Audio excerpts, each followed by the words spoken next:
El Venezolano TV no se hace responsable por los conceptos y opiniones emitidas por los moderadores y sus entrevistados. Este programa es presentado por Daoro, la joyería más importante y exclusiva, ahora en Aventura. Visítanos en daoromiami.com. Universidad Politécnica en Doral, creando profesionales exitosos. Estudiantes internacionales, bienvenidos. Superautos Oral, tu mejor opción. ¿Te gusta? Te lo quedas. Netcargo, soluciones logísticas, carga aérea, marítima o terrestre. Recibe tus compras a tiempo. 305-487-8770. La Bell Beauty School. Excelentes cursos en el área de belleza, becas y ayudas financieras si califica. 305-558-2121. Urbe University, tu mejor opción para estudiar. Financiamiento sin intereses. Visítanos urbe.university. Aló, buenas noches. Aló, buenas noches. Aló, buenas noches. Aló, buenas noches.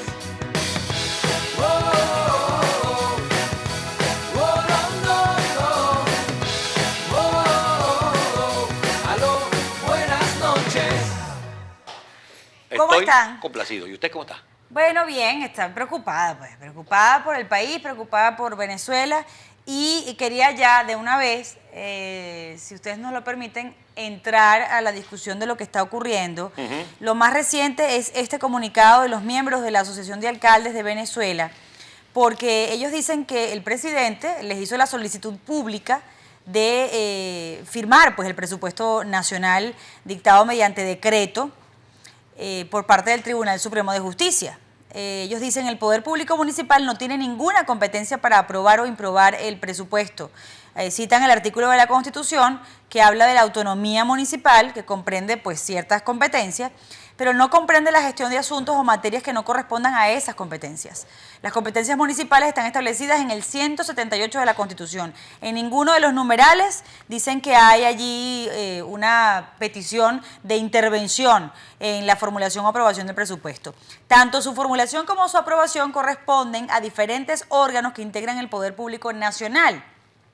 Ese artículo establece como uno de los ingresos de los municipios los derivados situados constitucional, hablan de las subvenciones y dicen que la obligación de la Constitución y legal de incluir, obligación legal, ¿no?, de incluir en el presupuesto el porcentaje necesario para cumplir con el situado, recae en los órganos del poder público. O sea, lo que están describiendo aquí es que no es la competencia, pero lo que quiero llegar es a lo que refieren sobre la Asamblea Nacional. Siguen hablando del poder municipal, dicen que todos los ingresos en su conjunto del Tesoro Municipal, que debe ser manejado como una unidad conforme a las leyes vigentes.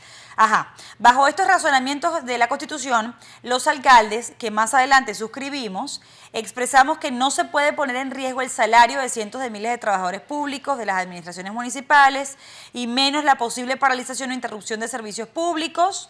¿Y tú llegaste a la parte de la Asamblea? La exigencia de nuestras firmas como señal de conformidad con la forma de la aprobación del presupuesto excede completamente. Bueno, si aquí dice que ellos, más allá de sus lecturas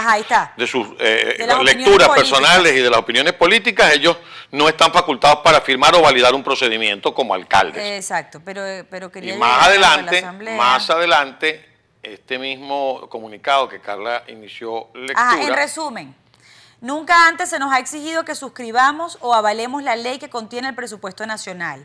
Hacerlo extralimita nuestras atribuciones y competencias porque pertenecemos a un poder público distinto al que tiene las competencias de la Constitución para formular y aprobar el presupuesto. Por estas razones, no firmaremos el aval solicitado al presupuesto nacional en Venezuela los 21 días del mes de octubre. Y allí está el final justo de ese comunicado de la Asociación de Alcaldes de Venezuela. ¿Quiénes firman? Rapidito. No todos están allí. Hay unos cuantos que ya firmaron. Que ya firmaron. Unos cuantos que ya firmaron Bueno, por entre allá. ellos está Y la- Gerardo Blight, y- que renunció además al partido Gerardo Nuevo Blight Tiempo. renunció al partido Nuevo Tiempo, porque es que una de las primeras en firmar fue la alcaldesa del municipio de Maracaibo, la señora Evelyn Trejo de Rosales, que además hizo una reunioncita en su casa en la que exhortó a un grupo de alcaldes del estado Zulia a que firmaran, y ellos firmaron. Y además, con la oposición de algunos de los partidos políticos a los que pertenecían. Con incluso la línea política. Exacto, que- para ser más contundente. para que ustedes sepan, en los partidos hay una línea partidista de, señores, no firmen, no solo porque estarían contraviniendo lo que ha sido la estrategia de la oposición para el rescate de la democracia, Pero es que sino además, porque además están convalidando una acción inconstitucional, que es decirle al Tribunal Supremo que apruebe el presupuesto, que es competencia de la Asamblea que es Nacional. competencia de otro poder público, que es el Poder Legislativo. Pero además, esto ocurre días después que se le da casa por cárcel a Manuel Rosales. Entonces, ¿qué ha hecho el venezolano? Cuando yo publiqué hoy el comunicado, bueno, no, la firma de estos 6 alcaldes del estado Zulia, aprobando que el Tribunal Supremo tenga esas competencias de aprobar el presupuesto, y cuando puse, ¿qué creen ustedes? Porque estos alcaldes están firmando eso. Entonces, Vino el aluvión de respuesta. el primer comentario, además el que priva, el que domina en esos que se expusieron allí en mis redes sociales, tiene que ver con la relación que hace el venezolano entre el beneficio que se le ha dado a Manuel Rosales y la firma de su esposa. Es que ocurre días después. Entonces, el venezolano, yo no sé si son cabos que deban atarse, pero la gente lo hace de manera inevitable. Y de cualquier porque manera, es muy difícil Carla, dejar de vincular un hecho con el otro. Entonces, yo de verdad que no me lo explico, yo no le encuentro ninguna explicación. He pasado el día entero pensando en eso, buscándole una interpretación a eso, y no hay ninguna que me guste, la verdad. No hay ninguna, con la que me sienta cómoda, Carla, feliz. Tú eres un ser ninguna. pensante, tú eres un ser, bueno, además, trabajas en el análisis político, es tu pan de todos los días. Y le aplicas el análisis personal, le aplicas el análisis hasta sentimental, y le aplicas el análisis político, y ninguno te conduce a una conclusión que uno diga, oye, ¿verdad? Es que no me da la suma. No te da la suma, y no te da la suma porque yo incluso, esta mañana, me decía, bueno, tiene el marido preso, tiene derecho a... Pero es que nos han dicho tantas veces frente a estas cámaras, en estos micrófonos, que el país está por encima, y uno se los ha creído. No, es que yo de verdad que no. Y entonces hubo 4 alcaldes, porque no todos fueron de un Nuevo Tiempo, hubo 4 adecos que firmaron. Inmediatamente el CEN del Partido Acción Democrática se Dijo que reunió. no habían dado esa orden. Y nosotros dimos línea partidista que eso no se podía firmar porque es avalar un acto inconstitucional, y van a pasar a tribunal disciplinario para ser expulsados de Acción Democrática. Claro, y por supuesto comenzaron a renunciar al Partido Nuevo Tiempo. Eso te iba a decir, si no te dan los números a ti, Carla. Citábamos a Gerardo Blight. Ajá, si no le dan los números a No Enrique le dan Márquez, los números ni a Enrique ni a Márquez Gerardo ni a Gerardo Blight, Blight. ¿por qué le tienen que dar a Carla Angola, que no es ¿Por qué me compañera de van a dar a partido? mí los números? A mí no me dan tampoco. Entonces, me disculpa la señora Evelyn Trejo de Rosales, en lo No me personal, dan. entiendo. Y además hizo una carta, Gerardo Blight, si la tienen por allí sería Sí, bueno la carta la teníamos por ahí. también de hecho, colocarla, pero bueno. es una cosa... Fíjate. Pero lo cierto es que hubo Ajá. alcaldes que sí la firmaron. Ahora, Carla, Dime. eso que tú acabas de leer, Sí. hay un alcalde que está ahí. Yo no sé si la podemos volver a poner. mi Ahí querida. estaba al comienzo. Porque hay estaban un todos los alcalde nombres. que es el alcalde de Machique, de Perijá, que dijo, yo no voy a firmar esa vaina. Dijo así, no voy a firmar esa vaina. Y ahí está, ahí lo podemos conseguir. Entre todos estos alcaldes, está Bueno, nosotros. está Molanqui, Cariz. Ahí está. El de Ramón Machique de Perijá Muchacho. dijo, no voy a firmar, y no firmó. Debe estar entre los últimos porque están en orden alfabético y es Estado Zulia. Pero municipio Michelena, búsquenlo, por ahí está.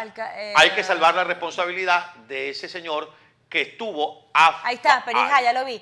Un poquito más para atrás, ajá. Para el otro lado. Alfonso Márquez. Alfonso Marcos. Usted tiene, yo ni con los lentes Ah, todavía. sí, Alfonso Márquez, alcalde del municipio Machiques de Perijá, Estado Zulia. Ahí está. Alcalde del municipio Machique de Perijá. El señor dijo, no, yo no voy a firmar Gracias, eso. muchacho. Muchas gracias. a Con el nuestro- Mao y todo, ¿ves? Con Mao y todo. Para que ustedes lo vean, ese es el señor. Entonces, Carla, si no le dan los números a Gerardo Blay, que es un hombre, si se quiere, hasta de diálogo y de... No, vale, y Gerardo, además, y un Ger- tipo prudente. No le dan los números a Enrique Márquez. Que no se excede, que no habla de ¿Cómo más. nos van a dar los números a nosotros? Constitucionalista, por cierto, un abogado constitucionalista. Pero no hablemos de los que se bajan del barco. Hablemos de los que quieren conducir el barco hacia la solución. Y tengo que, así como dije ayer en este mismo momento del Ajá, programa. lo quiero oír, yo No, estaba no, esperando. así como dijimos ayer, que estábamos esperando que la mesa de la unidad se pronunciara y que si ahora, si esto los había tomado por sorpresa, pues tengo que decir en este programa y en este mismo momento que suscribo en todas sus palabras el discurso del gobernador del estado Miranda, Enrique Capriles Radonsky, y del presidente de la Asamblea, Henry Ramos. Pero hay Ayuda. varias cosas que destacar. Claro. De hecho, les vamos a colocar de nuevo el discurso de ambos. Sí. Porque eso no tiene desperdicio. Pero no solo eso, hay que destacar también que las mujeres, entre ellas María Corina Machado y Lilian Tintori, siento que ellas tenían como el tino de cuál era la estrategia más adecuada. De hecho, mucho antes de que todo esto ocurriera, ellas ya tenían pautada una actividad como lo es la de mañana, para la que todas hemos estado convocando, no importa dónde nos encontremos, mujeres venezolanas. Ellas convocaron mucho antes. Lilian dijo aquí, cuando vino a presentar el libro de su marido, que la calle, que había que buscar algo más, que no se podía, ella estaba inconforme con lo que había pasado el 1 de septiembre y no se equivocó, no se equivocó. Ella fue de las primeras, ella, María Corina, que decían que aquí había que hacer presión de calle, pero de contundente, de verdad, con además desobediencia, con rebeldía. Y bueno, mira, marcaron la pauta y van mañana las mujeres, el propio Enrique Capriles dijo, mañana hay una actividad de las mujeres. Le dio Después nuestras hay otra mujeres. de nuestras mujeres. ¿Cuántas tiene Enrique? No sé. Todavía Y el no tengo. 26 de octubre Enrique, ¿no? hay otra actividad que es la toma de Tiene muchas, Venezuela. toditas están enamoradas de él. Sí, eso es probable, eso es probable. Bueno, nosotros vamos a hacer una pausa. Como el serrucho. Por cierto, el domingo hay una Ajá. sesión especial Exacto. de la Asamblea Nacional que será transmitida por acá. Por Bueno, el ya Venezolano regresamos TV y les vamos nuestro a ir canal. mostrando todo.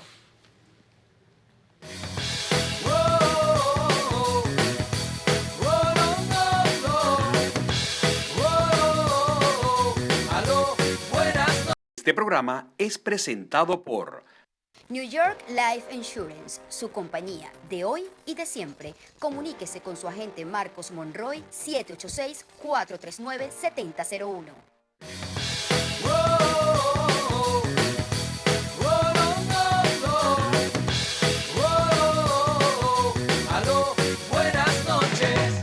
Ajá, nosotros aquí estamos sacando cuenta, porque ustedes vieron hoy la locución de Capriles y de Henry Ramos, Sí. y anunció que iba a hacer un viaje para la OEA. Hoy habló Almagro en este encuentro de Así presidentes. es. Pero usted recogió varias expresiones. Bueno, porque ellos han estado reunidos en el Miami-Dade College en una nueva cátedra que se abrió, por cierto, nuestro queridísimo Nelson Messerani, patrocina esa cátedra que se llama Democracia, Derechos Humanos. Y bueno, ya saben que él es un perseguido, le expropiaron todos sus bienes. Además, él fue parte de la directiva de esa hermosa pantalla que fue Globovisión, en la que esta servidora tuvo el honor de estar 18 años de su vida. Prácticamente era mi familia. Y bueno, Nelson abrió esta cátedra en el Miami-Dade College. Para eso se invitó a una cantidad de líderes mundiales, expresidentes latinoamericanos, iberoamericanos para ser más precisa. Y allí se dieron un montón de apreciaciones. Hoy la de Almagro, la de Uribe, el propio Álvaro Uribe también habló y lo hizo de una manera bien especial. Pero ya desde ayer, cuando sabíamos lo del obstáculo a la recolección de firmas, consultamos a especialistas, a abogados. Uno de ellos es Carlos Vecchio, no solo es coordinador político de Voluntad Popular, es abogado. Y bueno, en esos términos, mezclando ambas profesiones, ambas carreras, nos dio estos comentarios. Todavía no se sabía lo que había ocurrido, lo que ocurrió hoy con esta firma de los alcaldes, no se sabía las renuncias a los partidos políticos, pero es que la conclusión es la misma y queremos que la escuchen. Avisa. Sí, o a la cámara, que quien tú quieras. Ajá, ¿qué significa el hecho de que estos tribunales echaran para atrás, deshicieran esa primera etapa del revocatorio como lo es el 1%? Bueno, yo creo que es la prueba del fraude, porque el verdadero fraude es quitarle el derecho a la gente a revocar el mandato, en este caso de Maduro, porque eso está en nuestra Constitución. Pero el hecho que se haya hecho desde los estados, anunciados por los gobernadores, con tribunales de los estados, de manera simultánea en el mismo momento, es la prueba más clara que el fraude está allí y que de la manipulación que hicieron está allí. Así que yo lo que veo más bien que ese es el verdadero fraude, y yo creo que esto debe llevar a los venezolanos a movilizarnos para la defensa de nuestros derechos, y lo que he estado hablando con la comunidad internacional también, de que acompañen la lucha que están dando en este momento y que habla hoy mucho más fuerte y mucho más firme frente a este atropello que está pasando en Venezuela. Pero yo creo que el verdadero fraude es ese, quitarle el derecho a la gente a elegir o a revocar, en este caso, a Maduro, y el derecho al voto que tienen los venezolanos. Pero esto desaparece el referendo revocatorio, esa posibilidad. Sin duda está planteada allí que se suspenda el proceso de recolección de firmas, pero es tan absurdo que tú pudieras decir, bueno, entonces vamos a anular la elección de Maduro, porque si tú tomas en cuenta los votos nulos, como hay votos nulos en el caso de Maduro, incluso hubo fraude, porque te acuerdas que en la elección del 2013 se dijo que había unas personas que habían votado manipulando. De manera que si hay fraude de unos pocos, quiere decir entonces que también se podrían anular con ese mismo criterio la elección de Maduro. Entonces es un absurdo lo que han planteado. O sea, lo otro que yo creo que es relevante destacar, que el 1% lo dijo el CNE, no nosotros. Exacto, el que aprobó el 1% fue el Consejo Nacional Electoral. Entonces, bueno, es que Tibisay está metida en el fraude, porque todo el proceso de recolección de firmas se hizo con el CNE, con presencia del CNE, y quien emite la declaración o la constancia de que nosotros recogimos y cumplimos con el requisito de la Constitución es el propio CNE. Entonces el CNE está en el fraude, o sea, Tibisay y Lucena también están en el fraude. Entonces lo que estamos viendo es simplemente un miedo, en este caso, de Maduro, de querer contarse, porque perdieron el voto popular. El examen decía, dominamos esto. Y yo digo, bueno, pero es que tú perdiste en tu estado. En el año 2015, en la Asamblea Nacional, por más de 10 puntos, perdiste en el estado de Aragua. No tienen pueblo. Entonces creen que con la fuerza y con el manejo de las instituciones, ellos pueden preservar el poder. Pero lo más importante es que en Venezuela hay un proceso de cambio político irreversible que se está moviendo y no lo van a poder parar. Hagan lo que hagan. Con mucha represión, con mucha fuerza, no lo van a poder detener. Al final del día, la fuerza de la gente va a ser mucho más fuerte. Tú te has reunido, has prácticamente liderado la campaña internacional, justo para que se dé ese pronunciamiento de todos estos líderes foráneos. ¿Qué sigue? ¿Se han comunicado contigo? ¿Te han expresado qué se puede hacer? ¿Qué sigue ahora, no? Bueno, esto acaba de ocurrir. Yo voy a tener reuniones, incluso hoy, esta noche, con el secretario general Almagro para plantear esto, que digamos ha tenido un papel protagónico. Hay varios países de la región que han firmado comunicados previos que ya hacían el llamado pues, de atención para celebrar el referéndum revocatorio este año como un mecanismo para solventar a la crisis. Bueno, la comunicación es con ellos y decirle claramente que así como nosotros tenemos en nuestra Constitución el derecho a elegir un presidente, también tenemos el derecho a revocarlo, están en el mismo nivel. Si nos quitan uno u otro, eso es golpe de Estado, eso es dictadura y yo creo que tenemos que actuar firmemente en este momento. ¿Pero qué alternativa le queda a la oposición? La calle, no tiene otra.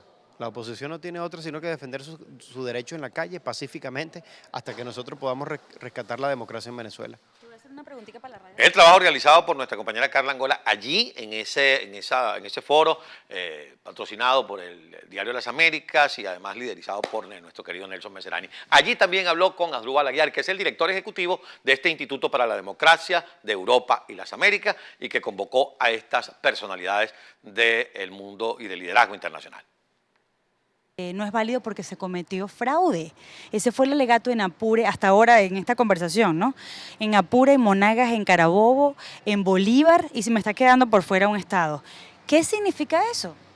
Bueno, en Venezuela lo que hay es el rebanamiento de la salchicha democrática en sus términos originarios.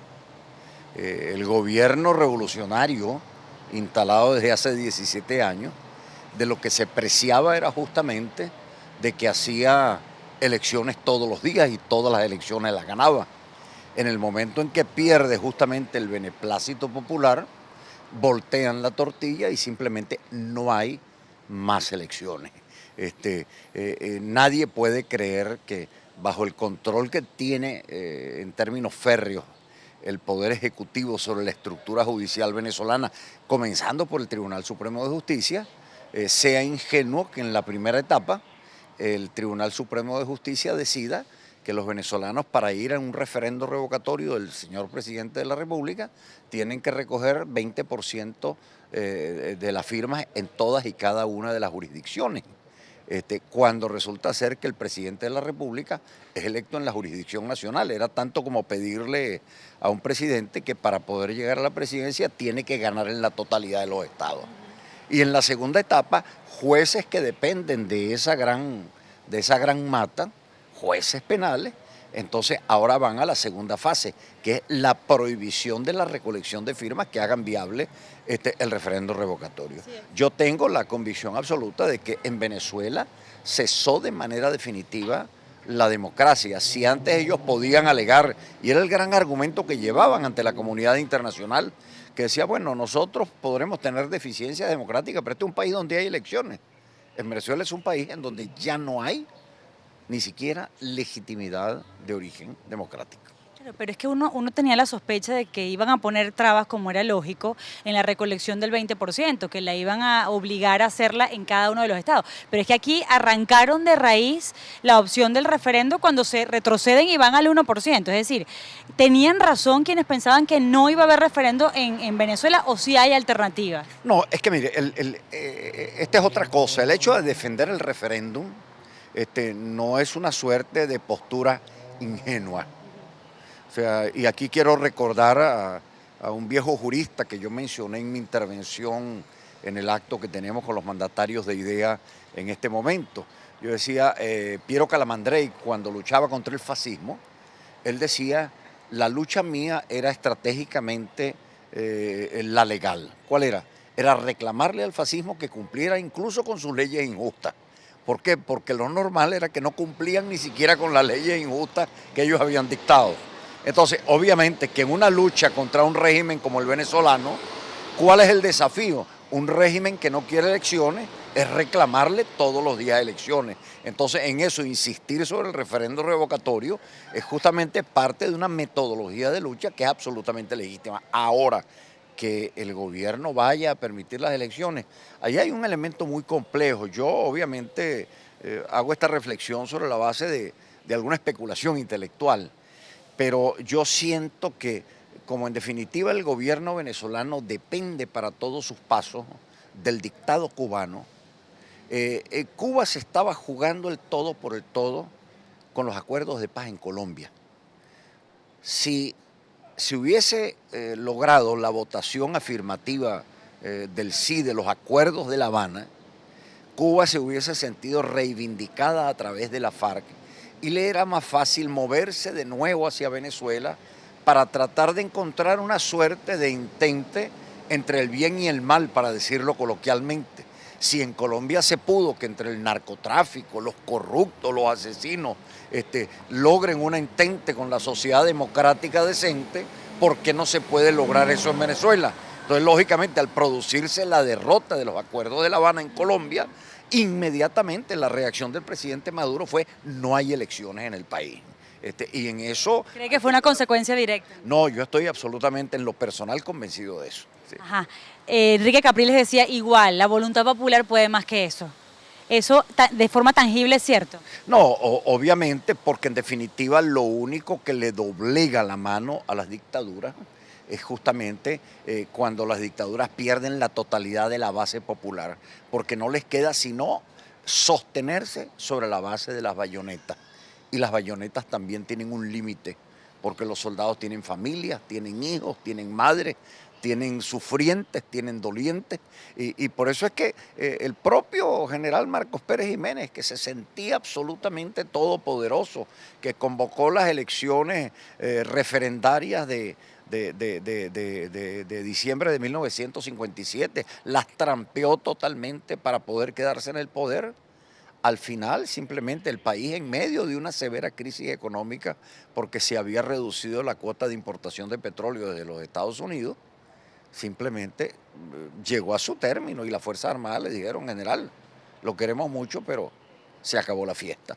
Así que Venezuela, obviamente, si hay silencio por parte de la población, si no hay resistencia, que repito, la lucha por el referéndum no es porque se dé o no del referéndum, porque el que defiende el referéndum está defendiendo la democracia, no está defendiendo el referéndum para convencer a Maduro de las bondades del referéndum.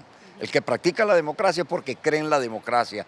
El que siente que se le violan sus derechos, reclama sus derechos. Es como que uno diga: mire, ya yo no reclamo el derecho de la propiedad porque este gobierno confisca. No, seguiré reclamando mi derecho de propiedad, así me digan tonto, ¿no? Pero cuando se le preguntaba o se le decía, insinuaba a la oposición, el gobierno no va a llevar adelante este referendo revocatorio, decían no, pero lo mismo decían para las parlamentarias, y aquí estamos los diputados de la oposición. Lo mismo decían para la votación, para la consulta, para la recolección de ese 1%, y aquí estamos y las recogimos. Es que todo eso fue posible en Venezuela en la medida en que el hecho electoral no amenazaba la estabilidad del gobierno. Y simplemente llegamos al punto de quiebre.